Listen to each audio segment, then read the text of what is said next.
Ikaw nag-memorize ka. Ta, bilo mo.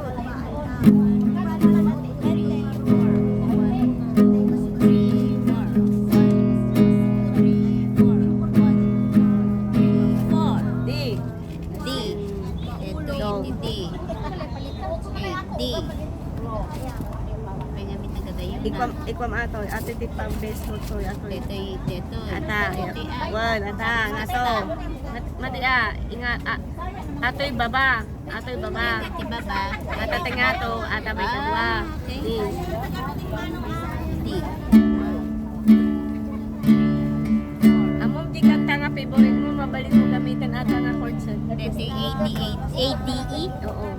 Mabalinan. Oray duwa lang, oray di at ilang. Kasi makita natin nga, di ba?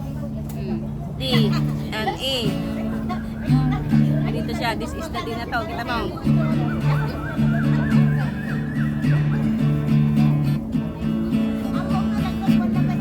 Mura na nga kanta ng maganda. Wait, basta di kanta. This is the day. This is the day that the Lord has made. That the Lord has made. We will rejoice. We will rejoice and be glad in it. And be glad in it.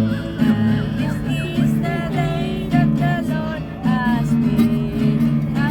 Dito, tandaan naman ato yung lipika. Dito yung base mo. Ito yung base mo. Ito yung base mo baka. Dito yung latutwa. Titignan mo to. Nung pinaka ano mo, di ba? Ito. Di. Is the day. Pwede rin isa pa. Kasi first time mo pa lang. Ganito siya. Sige.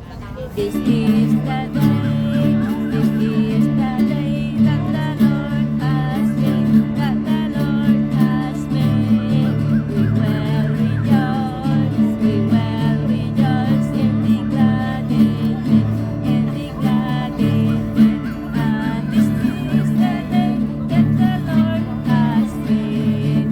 Oh, will rejoice and be glad in it. This is the day. This is the day that the Lord has made. Diba? Glory to God. Si, wala pang 10 minutes. Alam na niya na tatlong chords.